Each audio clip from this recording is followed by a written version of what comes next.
अस्सलाम वालेकुम नाज़रीन, अवाम की राय के साथ मैं हूं आपका मेज़बान डॉक्टर नवीद और आप इस वक्त देख रहे हैं 72 न्यूज़। मैं इस वक्त मौजूद हूं मिकान टेक्सटाइल मिल में और इनके ऑनर हैं तारिक महमूद साहब। उनसे मुलाकात करते हैं, उनसे पूछते हैं इस वक्त तो टेक्सटाइल की जो इंडस्ट्री है ख़ास तौर पे इस वक्त बुरान का शिकार है, उसके जो मसाइल्स हैं, हुकूमत पाकिस्तान इस पे ख़ास तौर पे ये फाइलर भी हैं, क्या सहूलियात दे रही हैं और इस वक्त ख़ास तौर पे ये किन मसाइल से जो है ना वो दो चार है, इसके बारे में इनसे पूछते हैं। आइए आपकी मुलाकात करवाते हैं तारिक महमूद साहब के साथ। अस्सलाम वालेकुम। वालेकुम सलाम। कैसे हैं सर? ठीक है अल्हम्दुलिल्लाह अल्लाह का सर। आप माशाल्लाह कितने अरसे से यहाँ पे एक इंडस्ट्री चला रहे हैं? तकरीबन मुझे 40 साल हो तो गए। इंडस्ट्री का बुरहान का सामना करना पड़ रहा है। हमारे यहाँ दो ही चीज़ें हैं इंडस्ट्री के चलाने के लिए, लेकिन है कि हुकूमत पाकिस्तान इसको सपोर्ट कर रही है। हुकूमत पाकिस्तान का फ़िलहाल तो कोई रोल नज़र नहीं आ रहा है इसमें, क्योंकि इंडस्ट्री को चलाने के लिए जो हमें पूरी दुनिया में इस वक्त जो बेसिक हमें प्रॉब्लम्स आ रही हैं वो हमारी इलेक्ट्रिसिटी प्राइसेस हैं, जो जब से हम इस इंडस्ट्री में है वो दिन ब दिन बढ़ ही रही हैं, कम नहीं हो रही हैं। तो इस वजह से फ़िलहाल तो हमें गवर्नमेंट लेवल पे कोई भी जो है ना पार्टिसिपेशन नज़र नहीं आ रही है कि गवर्नमेंट हमारी ट्रेड को सपोर्ट कर रही है। तारक साहब, आप माशाल्लाह यहाँ पे फाइलर हैं, आप मुख्तलिफ़ किस्म के टैक्स पे करते हैं, उसके अगेंस्ट हुकूमत पाकिस्तान आपको कोई सहूलियात भी फराम कर रही है कि हम सिर्फ टैक्स ही दिए जा रहे हैं? सहूलियत से हमें फिर वही बात आ जाती है कि हमें हमें इंडस्ट्री रन करने के लिए गवर्नमेंट की सबसे बड़ी जो हमें सहूलत चाहिए होती है ना, वो हमें एनर्जी की प्राइसेस है। एनर्जी की प्राइसेस गवर्नमेंट ने 18 रुपये से उठा के एकदम 60 रुपये 65 रुपये रेट किया है।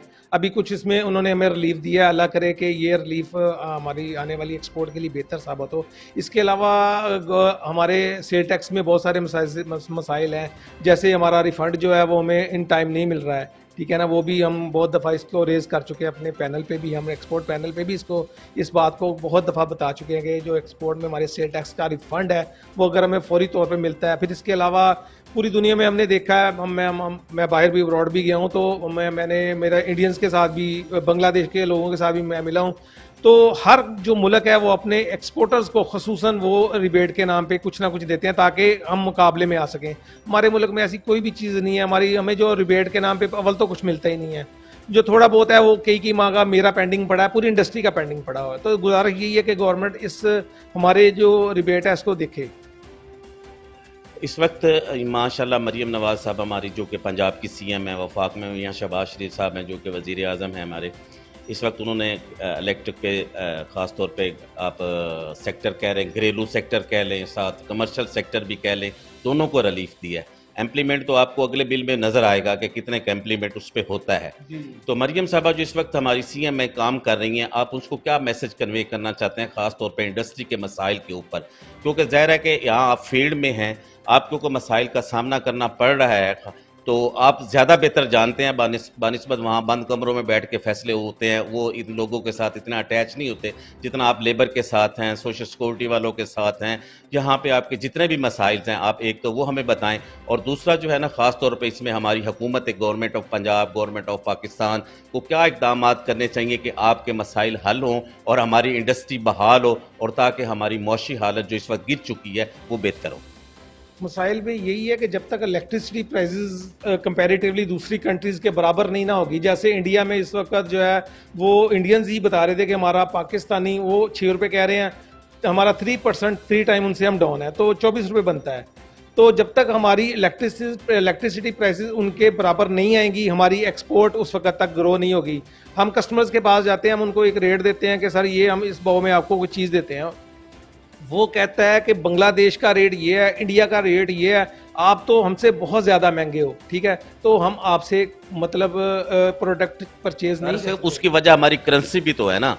करेंसी सर, करेंसी आपकी बात ठीक है, करेंसी रीज़न है, लेकिन बात फिर वही पे आ जाती है कि जब तक हमारी कॉस्ट बराबर नहीं होगी दूसरी कंट्रीज के साथ, ठीक है, डॉलर मुल्क में आएंगे तभी आपकी करेंसी की बेहतर होगी। हम सारा कुछ तो आपको पता ही है, वो एक पॉलिटिकल बात हो जाती है। जब तक ट्रेड बेहतर नहीं होगी, आपका डॉलर ट्रेड के जरिए इन नहीं होगा, उस वक्त तक आपका रुपये में भी जान नहीं आएगी, ठीक है। इंडस्ट्री चलेगी, एक्सपोर्ट होगी, आपका ट्रेड डेफिसिट बराबर होगा, खसारा कम होगा, इंपोर्ट एक्सपोर्ट बराबर हो जाएगी, तब जाके डॉलर आपका स्टेबल होगा। इस हालात में जब हम सारा कुछ बाहर से मांग के लेने पे एक दफ़ा इंडस्ट्री को हमने बिल्कुल एक खुडे लाइन लगा दिया है, हम उसको देखना भी नहीं चाह रहे हैं, तो आप आपका डॉलर कैसे नीचे जाएगा? नहीं जाएगा। जब तक ट्रेड नहीं चलेगी, आपके पास डॉलर ट्रेड के अगेंस्ट नहीं आएंगे, आपका ग्रोन अप नहीं होगा। बांग्लादेश हमसे बाद में आज़ाद हुआ है, जब हम टूट गया या जैसे भी आप समझ लें, क्योंकि ये भी पॉलिटिकली बात आ जाती है कि बांग्लादेश कैसे है, वो आपको भी पता है, हमें भी पता है। लेकिन वहाँ पे इस वक्त इंडस्ट्री, हमारे यहाँ के लोग जो हैं, पाकिस्तान के लोग, फैसलाबाद के लोग, लाहौर, कराची, जितने भी है, वहाँ जाके इंडस्ट्री लगा रहे हैं। क्या यहाँ हुकूमत पाकिस्तान देख नहीं रही कि हमारी इंडस्ट्री बैठ जा रही है? अगर हमारी इंडस्ट्री बाहर जाएगी तो ये नुकसान हमारा होगा, हमारी मौशी हालत बेहतर नहीं होगी। सर वहाँ पे जो गवर्नमेंट ने, अगर आप उनका स्टडी करेंगे तो वहाँ की जो बांग्लादेश की गवर्नमेंट है इस वक्त एक्सपोर्टर्स को 8 से 10% रिबेट दे रही है। हमारा रिबेट 0.05% गवर्नमेंट हमें रिबेट दे रही है।